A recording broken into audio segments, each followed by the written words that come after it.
794-9001 is how you do that. 794-9001. Your calls are always welcome. Plenty to talk about today. Want to start off with the breaking news, or breaking within the last couple of hours. Drew Brees, New Orleans Saints quarterback, signing the richest contract in NFL history. At least in terms of guaranteed money, $60 million guaranteed. Highest number in NFL history. Overall, the contract is a 5-year, $100 million deal. He will make $40 million in 2012, this upcoming season. Drew Brees will make $40 million in 2012. Now, I just did some fun math sort of before the show. Pulled up online, saw how many attempts he had last year. Drew Brees had 657 attempts last year. So if he has the exact same amount this year, 657 attempts, he will be making $60,882, just about $61,000 per pass. That means not per completion, per pass. Every time he throws one out of bounds, throws it away, throws it into the dirt, a little dump off, he could be mentally counting up. That's 60.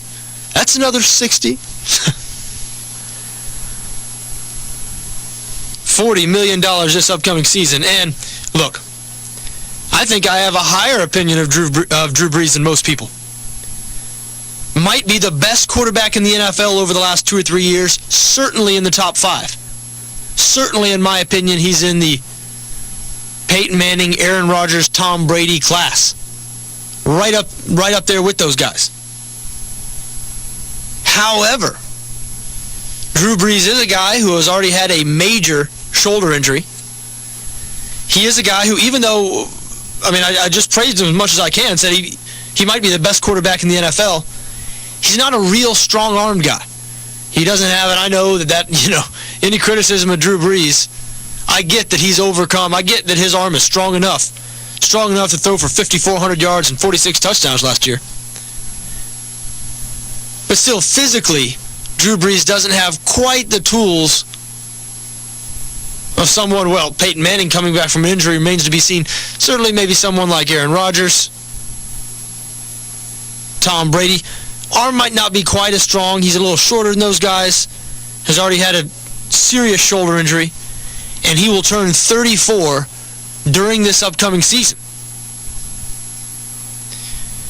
So again, it's hard to complain about, if you're a Saints fan, or even if you're not a Saints fan, hard to argue with the Saints re-signing Drew Brees. Because the story, and we hadn't talked a whole lot about it on this show because it's just not that exciting to talk about players' contract issues unless they're on, the Jaguars, the local team. But Drew Brees, they were headed for a long, messy holdout. That's what it was looking like. News came out a few days ago that Brees was not going to report to training camp if they did not get a new deal done. He had been franchised for the second year in a row, and after all this came out, now you can understand why Drew Brees was so upset about being franchised. So here's the difference. Brees, Monday's the deadline, by the way, for all franchise players to come to long-term deals. If they don't do it by Monday, they will play this upcoming season under their 1-year franchise contract. And for those of you who don't know, I'm just throwing around the word franchise. Let me explain to you what that is. You probably know, but I'll explain it to you anyway for those of you who don't. Every NFL team every year can designate one player as a quote-unquote franchise player. And that player is required to play for that team that season. So they lock that player up, and it's a 1-year deal. The amount of the deal, what they do is they take the average of the 5 highest paid players in the NFL at that position. So the highest paid position is quarterback, so the number for a franchise quarterback is right now $16.3 million. If you franchise a quarterback, you got to pay him $16 million for 1 year. A kicker, for example, Josh Scobie, who's the Jaguars franchise player, the franchise number on a kicker is $2.88 million, a lot less. So that's what, and the reason players don't like that is because they don't have any long-term stability. So you look at Drew Brees, if they hadn't got this deal done by Monday, then Drew Brees, who, again, will turn 34 this year, he's getting up there in age, he would have played this season for $16 million. Now, while that sounds like a bunch of money, and hey, to you or me, that is a bunch of money. $16 million this season. It was just on a one-year deal. Now, he'll be making $40 million this season, and he's guaranteed $60 million. Guaranteed $60 million. So, Breeze, like we said, he's been injured before. He's a guy, if he would have had another injury, if he would have torn his labrum again this year, would somebody, they certainly wouldn't have paid him anywhere close to this money, but would the Saints just move on after this? If a guy, if it's a Chad Pennington situation, if he starts getting injured again and again, and he's up there in age, and again, maybe I'm being a little nitpicky here. I'm really not trying to criticize Drew Brees. I'm a big Drew Brees guy, a Drew Brees believer. I believe the San Diego Chargers made a big mistake getting rid of Drew Brees several years ago when he sustained that last shoulder injury. And Phillip Rivers, who stood in for Drew Brees since he's been gone from San Diego, it's hard to argue with him, but I think Drew Brees is a little better. Just a little better. So, I'm a big fan of Drew Brees. Big Drew Brees guy, but still, you think, man, $60 million guaranteed, $100 million to a guy who's going to turn 34, to a guy who doesn't have the arm strength as the other elite quarterbacks. But the Saints' offense is perfect for Drew Brees. He doesn't need, he's got plenty of arm strength for what they do. They spread it out. He gets rid of the ball quickly. Most of his throws are in the middle of the field. You don't see many deep outs. Not that he can't do it. Again, I'm not trying to be critical of Drew Brees. Found it interesting that the person who seemed the happiest about this, at least judging from the immediate Twitter reactions and things like that, funny, the age we live in today, within an hour of news breaking, what all kinds of people think about it. Chase Daniel, backup quarterback, former Missouri quarterback, who was set to be the starter in the preseason going into training camp if Brees did not get signed. He seemed absolutely ecstatic that Drew Brees has re-signed his contract. Series of tweets, we've got our leader back, such a great day, etc., etc. And Daniel, he probably realizes, he's 7-8 years younger than Drew Brees, might think he'll get his turn. Chase Daniel was an excellent quarterback in college at Missouri. The only reason, I believe he slipped to he was drafted in the 3rd or 4th round, something like that, 3 or 4 years ago. The only reason he slipped in the draft is because he's undersized. He's even shorter than Brees. Sort of a short, roundish guy, but he can get around. He's mobile. Interesting thing, not meaning to segue this into Blaine Gabbert. I don't want every NFL subject turn on to dump on Blaine Gabbert, but Chase Daniel was the quarterback at Missouri the years directly prior to Blaine Gabbert. Gabbert was actually his backup for a year, Daniel's senior season. And even when the Jaguars drafted Gabbert, I've been making this argument for a while, even before he put together that horrific season. I said coming out of college, the only thing that really concerns me about this guy is that the team he played for, the offense he was on, got much worse when he took over. That Missouri offense, and Chase Daniel, a lot of people say, well, Daniel might have had more weapons. If you look at that Missouri team, there were NFL guys in both of those teams, in the Chase Daniel years and the Blaine Gabbert years. Maybe an argument could be made there were a couple more guys for Chase Daniel. What I do know is Missouri was a much better team with a much better offense when Chase Daniel was running the show. When he left, they got worse. They took a step back. Now, Gabbert has all the physical tools. He's sort of the anti-Chase Daniel. Tall and lean, can stand in the pocket, see over the offensive line, quick release. But in terms of production, he wasn't Chase Daniel, at least not in college. Now, I really didn't mean to segue into Blaine Gabbert. It seems like it's hard to, we'll talk NFL, then we'll throw in something negative about Blaine Gabbert or the Jags. Don't mean to be that way. In saying that, let's talk Jaguar negativity. Josh Scobie, we just mentioned that the deadline for teams to sign their franchise players to long-term deals is on Monday. This Monday. It's been well reported this offseason, at least in this area. It probably hadn't been reported anywhere else. But around here, we know all about Josh Scobie's discontent with the fact that he's the team's franchise player. And as I've said, he has good reason to be, I think, a little puzzled. Sees other kickers around the league who he probably thinks he's better than, making a good deal more than him. And Josh Scobie spent his entire year in Jacksonville. He's developed into one of the best kickers in the league. Handles both the extra points, field goals, and the kickoff duties. Look at a guy like Connor Barth from Tampa, who has a 4-year deal paying him $3 million a year, the type of deal that Scobie, I'm sure, wants. He doesn't handle kickoff duties. Matt Prater, another guy, 4-year deal, about $3 million a year. He kicks in the thin air out there in Denver. And then Phil Dawson of Cleveland, Sebastian Janikowski out of Oakland, they make $4 million a year. So Scobie, I don't blame him not to be wanting to play for this 1-year franchise, $2.88 million, especially when you hear all this talk. Him and Jones-Drew, too. We'll talk about Jones-Drew in a second.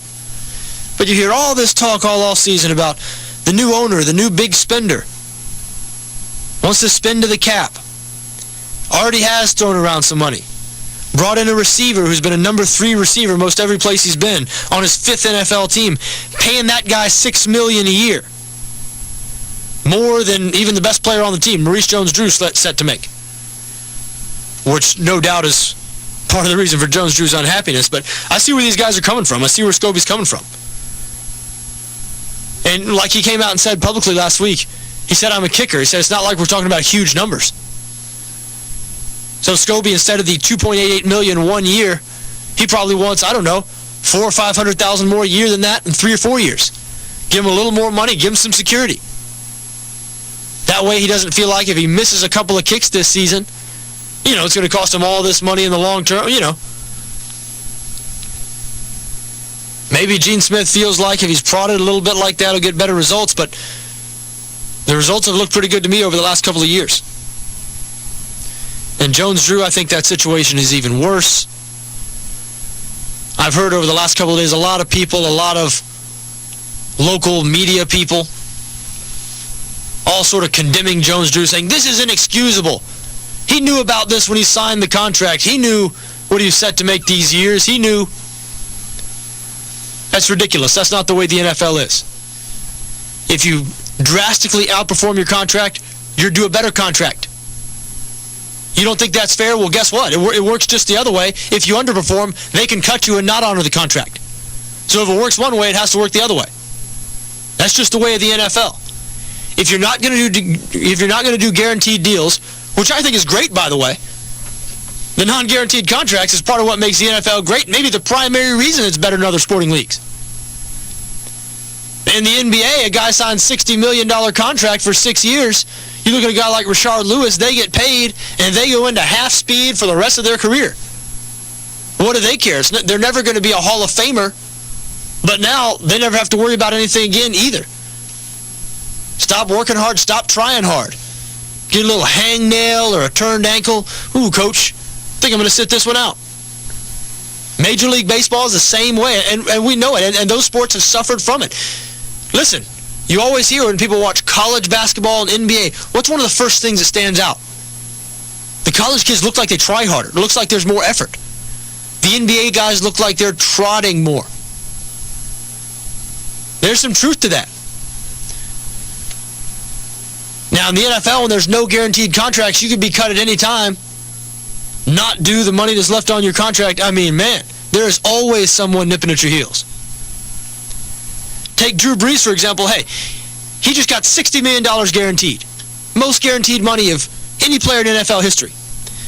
His total contract could be worth $100 million over 5 years. Now, in 3 years, Drew Brees is going to be 37, but he'll still be playing, I guarantee you, and he'll probably still be playing at a high level. Do you think, so he'll have made his guaranteed $60 million? Do you think that he'll think, oh, that this next $40 million is no big deal? No, he won't think that at all. He'll want that money.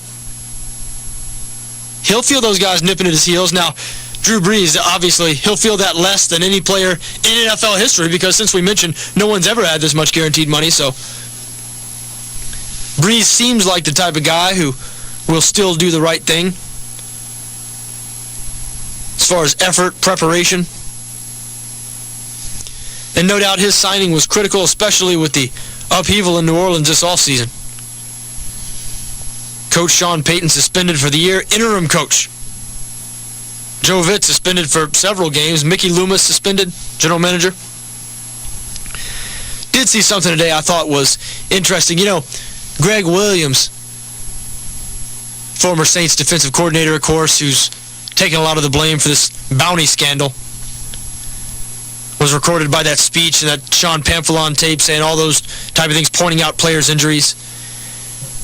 And the phrase that Greg Williams used that a lot of people really sort of took and ran with, saying, what does this mean? This is terrible. You can't say this. He kept saying, kill the head and the body will die.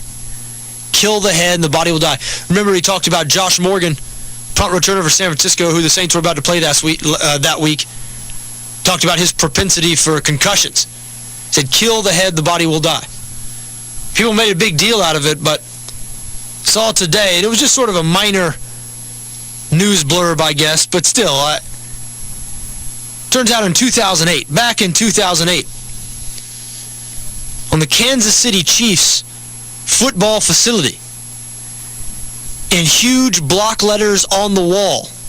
When I say huge block letters, like, imagine like human-sized letters. I mean, huge wall painting.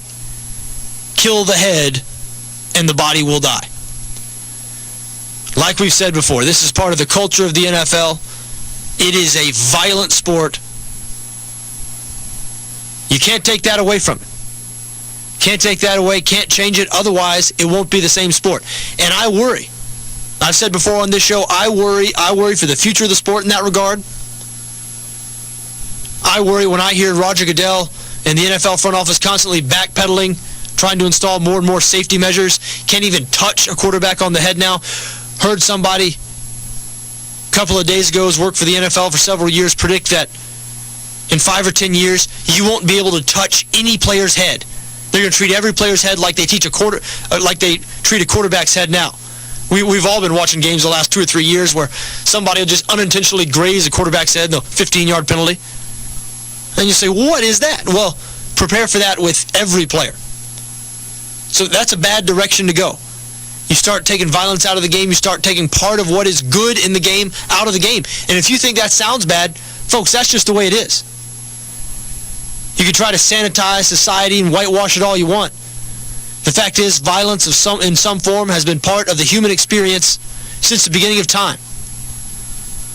And today, despite all the movies and video games that people will constantly complain about because of the violence, we're exposed to less actual violence than just about any generation of people since the beginning of time. I mean, 1,000 years ago, obviously, there were things that were a lot more brutal than what goes on now, if you believe the history reports and things. I mean, we know they had public beheadings as little as a couple of 100 years ago. Public hangings, within some of our lifetimes.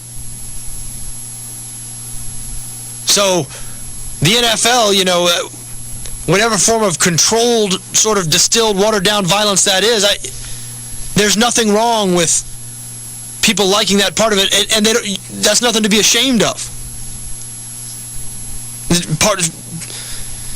As I said, there's some violence in the human experience. I mean, it's part of the human experience. Anyway, 4 years ago, painted on the Chiefs football facility, kill the head and the body will die. And you think it was just Greg Williams and the Saints last year. Got to go to a quick break now. 794-9001, the number if you'd like to get in on the other side. I'm John Arnette, and this is the Social Gambler Radio Hour. I know. You want to go somewhere with amazing food where you can have a few drinks.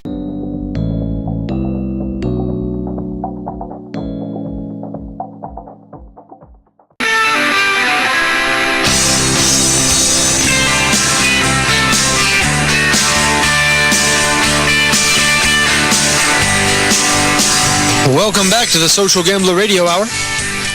I'm John Arnette. Good to have you with us today. Sitting in here, as always, with Pete Melfi, producer extraordinaire and host of the Bargain Hunters Radio Hour. Single ladies, if you'd like to reach Pete Melfi, guaranteed way is by calling 794-9001. We have no caller ID in here, and he can't avoid your calls. You'll talk to him before you talk to me, 794-9001. 9001 if you'd like to join the program. We are brought to you by thesocialgambler.com, your leader in free sports, picks, news, and reviews. Fresh content updated daily on The Social Gambler. More stuff today. We'll get to some of it in the next segment. They're also an app for your smartphone. Again, everything's totally free. Sports news, sports gambling news, gambling industry news, gambling technology news. TheSocialGambler.com. Video podcast of this show. Sorry, ladies, the camera is trained on me. Still have to just judge Pete from the sound of his voice, but I see him every day, so maybe that's the best thing. Anyway, 794-9001, the number if you'd like to join us, even though I know it's a lock that will get no calls now, because anytime I ever mention single ladies call Pete, that's always a guarantee for no calls for 15 or 20 minutes. It's just crickets and the tumbleweeds. NBA news today, of course, we have to give you the daily twist in the Dwight Howard saga. Now, you think I make it up. It's like you make up a new piece of news every day. But there is a new piece of news every day. At least there has been for the last couple of weeks. Just like everybody else, I'm ready for him to go ahead and sign with somebody. But it's news, because this guy is the best center in the league. Wherever he goes becomes, if not an instant contender, definitely becomes a legitimate playoff team just about anywhere he goes in the entire league. I guess if he went to Charlotte, they might not make the playoffs, but the Houston Rockets are the team who are now apparently making the full court. I was thinking anything but full court press, anything but full court press, full court press. That was the only thing that popped in my mind. They're trying hard, I'll put it that way, we'll dumb it down. They're trying hard to get Dwight Howard, an all-out push, trying really hard. As a matter of fact, they've now made it to where if Howard doesn't sign with him, they can't acquire Howard from the Orlando Magic. They made their team a lot worse for next year because they used their amnesty waiver on Luis Scola. Now, for those of you who don't know what that means, NBA teams are now allowed one amnesty waiver. So for, a decade or more, the last 20 years, so many times NBA teams, if they sign a guy to a big contract, a $70, $80 million deal, we talked about how NBA contracts are guaranteed. And if that player suffered a serious injury or something in the first year or two of that contract, the team was literally just done for the remainder of the player's contract because that player would continue to eat up $20 million in salary cap space every year, whatever it was. Sometimes a player would have to totally retire. There have been a lot of teams over the last several years who have been paying several retired players, and those players still count on their payroll. I remember Allen Houston of the New York Knicks was the famous story. The Knicks were still paying him double-digit $1 million 2 or 3 years after he was out of the league. Well, so now to remedy that, teams are now allowed what's called an amnesty waiver, which means they can waive a player on their roster and not be charged the remainder of that player's contract on the salary cap. They can get out of playing that player. And that player then goes to an amnesty waivers process where teams can bid on him, basically. They have to take his current contract. They can bid on the right to do that. Well, normally, like we said, that's used on a player who has had a serious injury, might not be able to contribute anymore, is no longer the player who's worth that amount of money. But what the Houston Rockets have been forced to do in their pursuit of Dwight Howard, because they have to make salary cap room space, they had to use an amnesty waiver on probably their best player, Luis Scola, power forward Luis Scola, 15 and 6 last year. If he had got more minutes, would have scored more than that. Houston, they used like a 10-man rotation last year. But Scola, if not Kevin Martin, Scola is the Rockets' best player. In the prime of his career, a really good, underrated, this guy's a really good NBA player. Has 3 years and $21 million left on his contract. Not too bad. That's a decent value for Luis Scola. Only $7 million a year you have to pay him. But he's the highest paid player left on Houston's roster with the exception of Kevin Martin. And And so they have to make room somehow. So they have gone ahead and officially they've waived Luis Scola. He's used him as their amnesty waiver. So he's no longer a member of the Houston Rockets. He'll go through the amnesty waivers process now. Apparently the Dallas Mavericks are very interested in him. He'll land somewhere. And it's all in an effort to get Dwight Howard. So apparently, Houston is offering Orlando. Now, to me, if you're the Magic, if you're Rob Hennigan, is it going to get any better than this? Do you not take this deal? Offering Orlando all 3 of their first-rounders this year. Houston had 3 first-rounders, picks 12, 16, and 18. They picked Jeremy Lamb, shooting guard from UConn. Royce White, who could be a 3 or 4, played at Iowa State. Really good player, Royce White. Terrence Jones, who fans in this area know all too well, played for Kentucky. Projects to be sort of a 3 or 4. He and Royce White basically play the same position. But 3 good young players, plus 2 future first-round picks.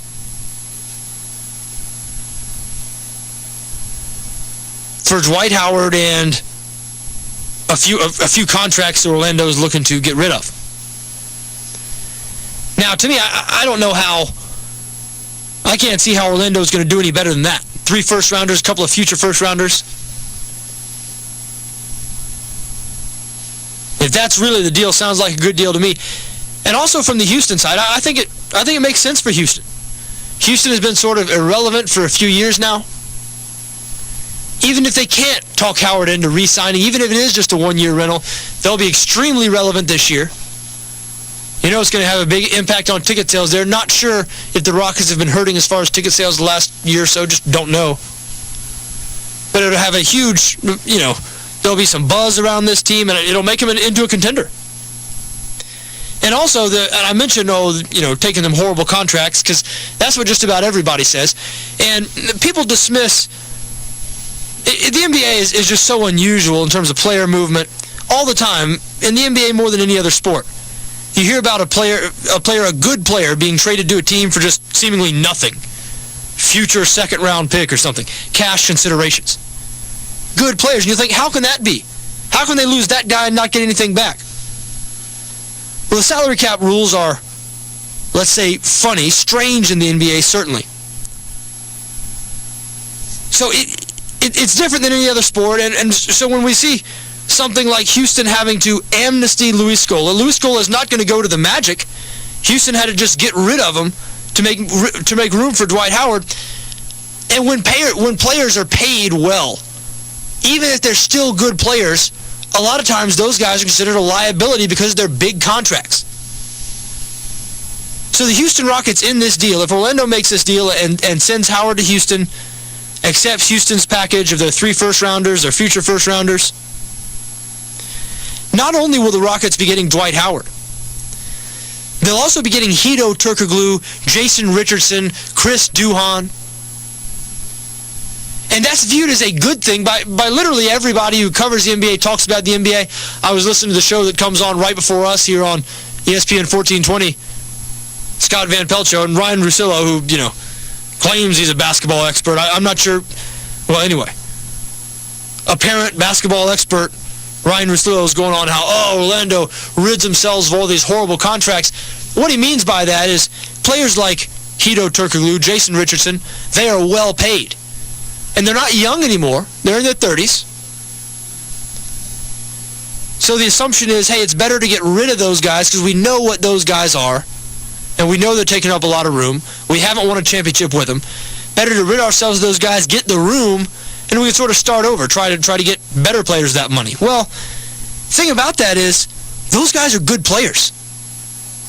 Hedo Turkoglu, Jason Richardson, even Chris Duhon. I know Duhon's not much offensively, but Turkoglu, Jason Richardson, they might be a little past their prime. Maybe they're not worth quite as much money. I know Hedo Turkoglu is considered one of the more overpaid players in the league, but still a good player. Probably better offensively than anything the Houston Rockets have now, with the exception of shooting guard Kevin Martin. So if you're the Rockets, I guess you take on these bad contracts. I guess from a salary cap standpoint, that's not as good. But all of a sudden, you're bringing in Dwight Howard. You're bringing in Turkoglu. You're bringing in Jason Richardson, guys who can do it. Chris Duhon, backup point guard. They'd still get to keep some pieces that they like Chandler Parsons, who had a nice rookie year, former Florida Gator. Kevin Martin, shooting guard that we've talked about. So it's not like the Rockets would be just getting rid of every good player they had and taking on Dwight Howard. They'd take on Dwight Howard and some other good players from Orlando. I mean, keep in mind, when Howard was healthy last year, that Orlando team and Howard, Turkoglu, Jason Richardson, I mean, those guys, that's the core of the team. Along with, Jameer Nelson. That's the core of the team. That team was one of the better teams in the East. 4 seed, I believe, until it started going south there at the end, when Howard set out with that phantom back injury. So, anyway, obviously we'll keep you up to date. I'm sure the story is going to take another turn. We're not going to be on the air tomorrow, but by the next time we're on the air, I'm sure the story will have taken yet another twist. Maybe Dwight Howard will end up in Houston. Remains to be seen. Other NBA news, or I guess basketball-related news, what we reported yesterday as a maybe was confirmed today as a fact. Blake Griffin, tore the meniscus in his left knee, the same knee that he sprained in the Clippers playoff run, the same knee that he broke the left kneecap on that knee when he first came in the league, had to sit out a whole year. Torn meniscus, out the entire Olympics, not good for the Clippers. This comes just days after they signed him to a $95 million extension. So we were just talking about amnesty waivers a few minutes ago. Blake Griffin is a prime candidate for an amnesty waiver situation in a couple of years. Because he's guaranteed now $95 million. Now that he's had his third injury on the same knee, there's a good chance that in a couple of years, he's not the same player that we're used to seeing. Social Gambler Show, who's that? If that is the case, Hey, David, hang on 1 second. then the Clippers might be inclined to use their amnesty waiver on Blake Griffin like we talked about. They wouldn't be required to pay him the remainder of that contract. He'd go through a waivers process. But anyway, Anthony Davis, the brow, set to replace him on the U.S. Olympic team. I'm a little confused. I thought Davis hurt himself right after the draft, and that's why he wasn't on the team in the first place. You have to explain that to me. Anyway, I'm an Anthony Davis fan. I never rooted for him in college or anything, but I really like what he's done with the brow. Really like that. A lot of guys, we're in the age of guys going to tanning beds and shaving all their body hair and things of that nature. Pete wearing sunglasses inside.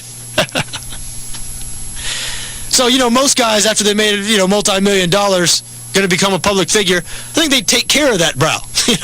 All it takes is one trip to the salon or whatever, get that thing waxed. Well, not only did Anthony Davis not do that, he's embracing it.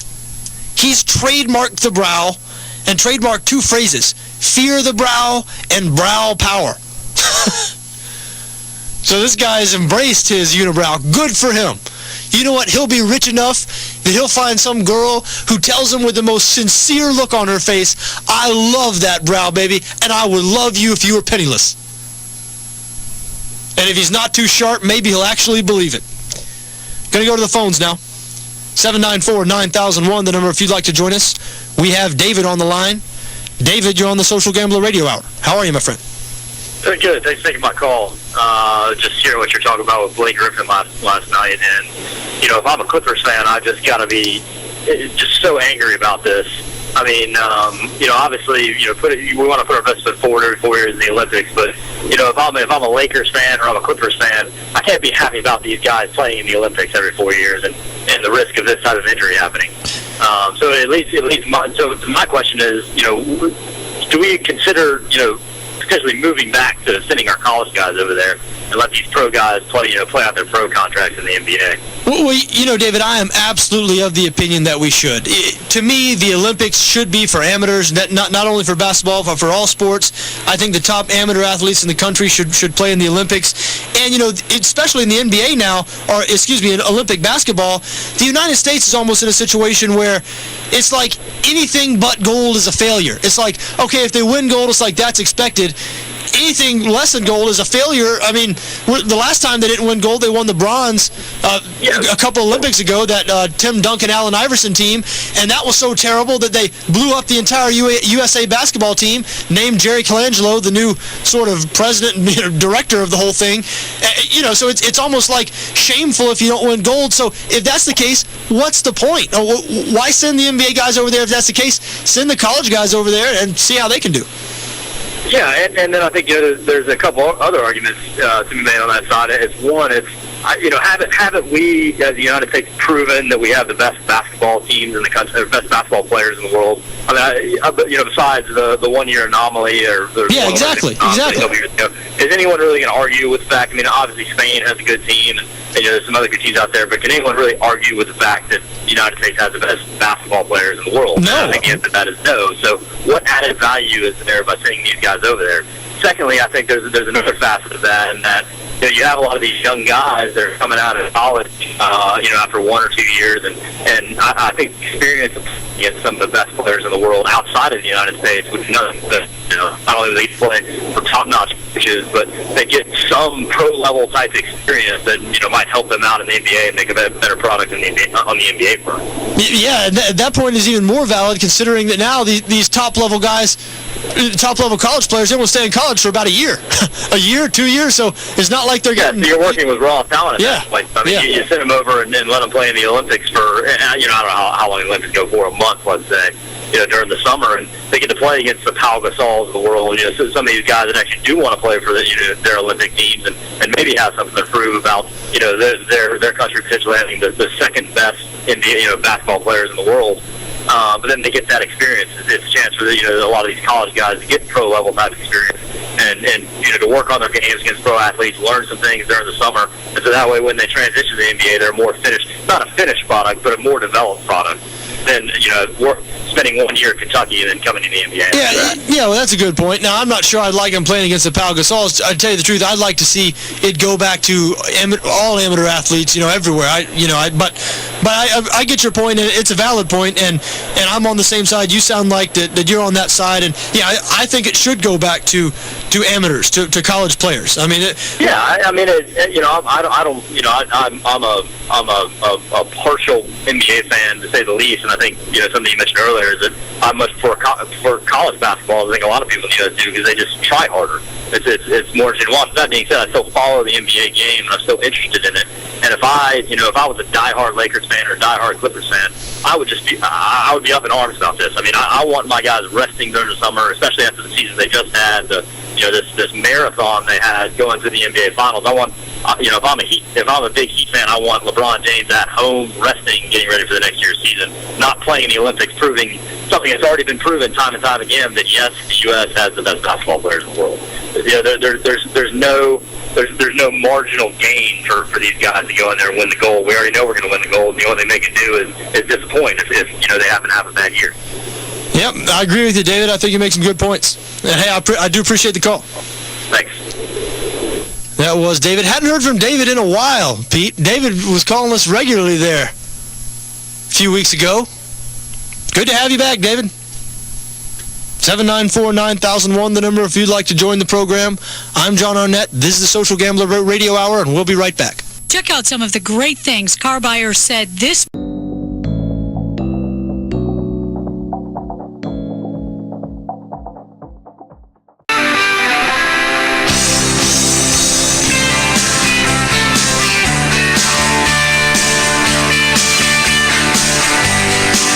Welcome back to the Social Gambler Radio Hour. I'm John Arnette. Good to have you with us on a Friday afternoon. Beautiful Friday afternoon in this part of the world. Sun is shining. Temperature probably just below 90. What do you think, Pete? Sure. It's nice today, man. Yeah. I'm happy about today. It's not as bad. Like, the last few days have been bad, but this is nice. I'm happy. Yep. Even though I say that, I'll tell you what, I took my son to the park earlier and was sweating like a pig, so I guess it's nice in here. The view outside is nice. The view outside through the window is nice. Pete can we have a weather report for the next 3 or 4 days? Well, your weather report today, John Arnette, is going to be sunny, and no, I have no idea. I tell you what, you could roll it off the top of your head, and you'd be just as accurate as these guys who call themselves weathermen. What's the word for it? Not meteorologist. I will take a meteorologist check, man. They make good money to be wrong every day. They really do. Do they? They do. George, what, and they get the girl, right? Tim Deegan? Right? No, sure. You know, right? Yeah, anyway. sure. Anyway. The weatherman gets the girl. All right. Always said. That's right. Just ask Dan Hicken. I'm John Arnette. This is the Social Gambler Radio Hour. 794-9001, the number if you'd like to join the program today. Ouch. We'll talk anything you'd like in the world of sports, weather, or extramarital affairs. You need to get Angie's List sponsoring your show. No, it's not Angie's List. It's you know what it is. No, it's actually me. Pete acts like he doesn't know what it is. I keep thinking it's Angie's. Yeah, he always tries to prod me to talk about that Ashley Madison. He's always like, well, what's that again? What's that again? You're going to sponsor my show. I'm sure my wife would be wild about that. Then you can say, hey, all you married ladies, call up, and Pete will be the one to answer the phone. That might get you more calls right there. That's true. Yeah, it's interesting. Interesting, Pete. I'll have to write that down. Anyway, PGA Tour Golf John Deere Classic currently going on. Troy Madison, 13 under. After 2 rounds of play, has a 2-shot lead over Gary Christian and J.J. Henry. But look out, because just 3 shots back, tied for 4th, 10 under, is Steve Stricker. Steve Stricker has won the John Deere Classic 3 straight years. To say he likes the golf course, TPC Deer Run in Silvis, Illinois, a little bit of an understatement. Tiger Woods is the only active player who has won the same PGA Tour event 4 consecutive years. Nobody else playing right now has done that. Steve Stricker has a chance to do that. And I'll tell you what, 3 strokes back headed into the weekend, 10 under par, I certainly wouldn't bet against him. Of course, a lot of tour players went over to the United Kingdom a week early. British Open next week. Royal Lytham and St. Anne's. Actually got a chance to play Royal Lytham and St. Anne's one time when I was younger. It was great. Went over a friend of mine's grandfather actually took me and my buddy and himself and his buddy, and the 4 of us went over and played several of those courses. I was like 16 years old. Great time. Incredible life experience. But one thing I do remember, Royal Lytham and St. Anne's ate my lunch. We played about 10 or 12, maybe not that many, maybe 8 or 9 golf courses over there, several of the famous ones. And I remember having the toughest time at Royal Lytham and St. Anne's. So, from my personal experience, though it was a long time ago, not the easiest course in the world. A lot of PGA Tour guys gone over there a week early are playing in the Scottish Open this week, which is being held at Castle Stewart Golf Club. Have not played Castle Stewart. Francesco Molinari, Alexander Noren share the lead out there, 12 under. The low American is Phil Mickelson. Mickelson's 7 under, 5 back, tied for 19th. Shot an 8 under, 64 today. So Mickelson had it going today. Phil hadn't been playing as well these last several months. Had it going today, though. We'll see if he can contend next week at Royal Lytham.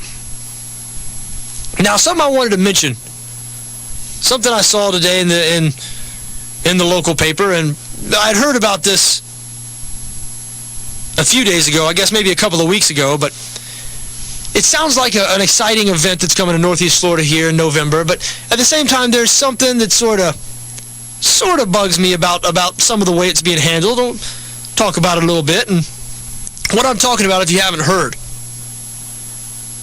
it was announced that the city of Jacksonville is hosting the inaugural Navy Marine Corps Classic.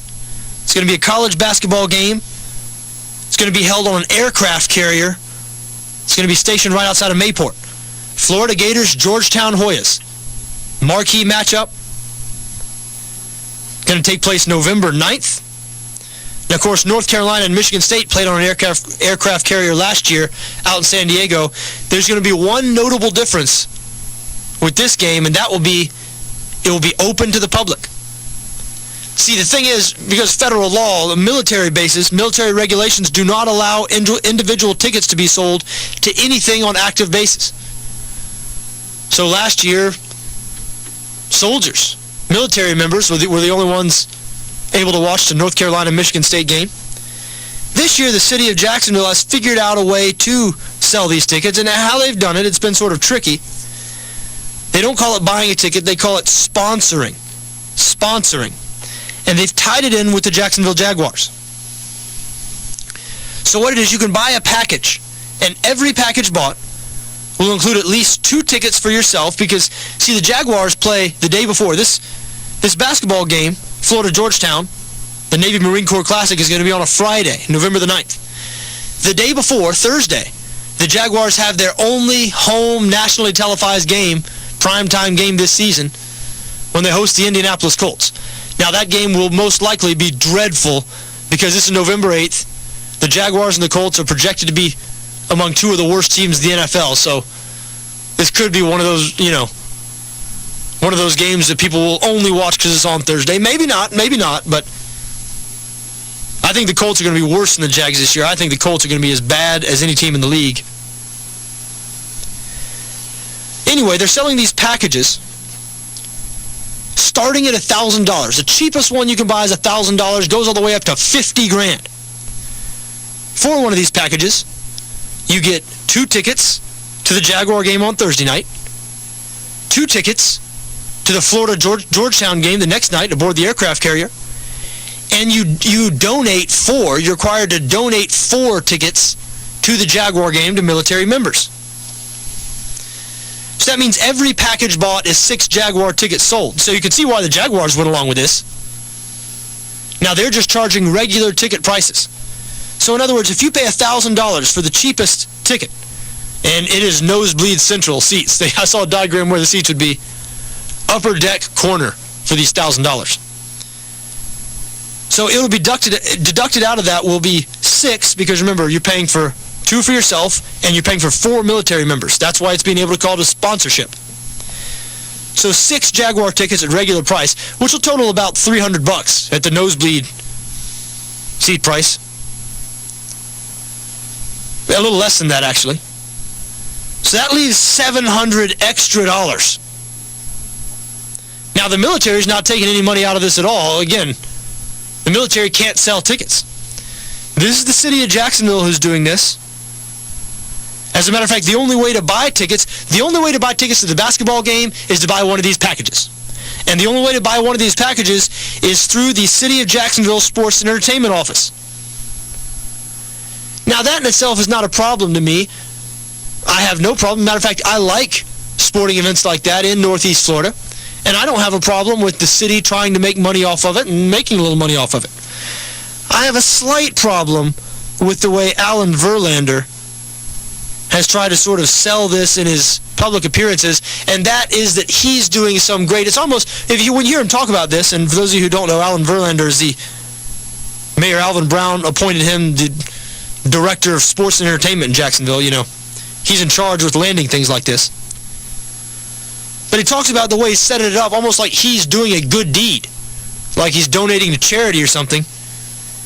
When he'll be charging people up to $50,000 for these packages, and the city will be making a boatload of money off this. Now, Verlander claims that there's $2 million in expenses involved with this. He says, we have to construct the basketball floor. There's some of you who are listening who are in the construction business, home improvement business. I just want you to think about erecting a basketball floor and temporary stands on an aircraft carrier, because that's what's going to be done. Now, it's not going to be a permanent basketball floor. It's going to be, you'll bring in probably parquet, big squares of wood or whatever, and fit them together like a puzzle. Now, it's not cheap, no doubt about it. How many of you out there think you could do it for less than $2 million? $2 million. So obviously that just rolls off of Alan Verlander's tongue like off the top of his head. I'm sure that's not the actual number. Seems exorbitant to me. But, and he comes clean with the fact that most of the extra money, because the Jaguars are only taking the face value of the tickets out of the packages. So if you buy a $1,000 package, $700 of it will be unaccounted for. And Verlander says, well, that's going to be used to cover our fees. Add it up, folks. There's only, there's 8,000 seats here, 8,000 available tickets, or apparently 3,000 for military, so there's 5,000 being sold, 5,000 of these packages being sold. Only about 500 of them are the $1,000 variety, just as many as the $50,000 variety. I mean, this is going to make a bunch of money for the city of Jacksonville, and I don't know, it just sort of rubs me the wrong way when someone like Alan Verlander acts like it won't. Maybe I'm being a little too sensitive, but anyway, should be a good experience. If you're rich, City of Jacksonville Sports Entertainment Office, or hey, if you, I don't know, if I'm paying for $1,000, if I'm paying $1,000, I want a good seat. Any seat where you can't read the numbers and you can't tell who has the ball, might as well stay home and watch it, in my opinion. Now, this has given the national media another chance to rip at the Jaguars. Saw Pro Football Talk today. They said these ticket packages guarantee, because this will be some $30,000 tickets for Jaguar games, 30,000 tickets, guarantee that people will have to come to Jaguar games, quote, whether they like it or not. Anyway, we're done. We'll see you guys Sunday at 10 on 1010. We'll be back here off on Monday and Tuesday. Be back here Wednesday at 4 for more of the Social Gambler Radio Hour. Your exclusive home for ESPN Radio and Mike in the Morning, 1420 WAOC, St.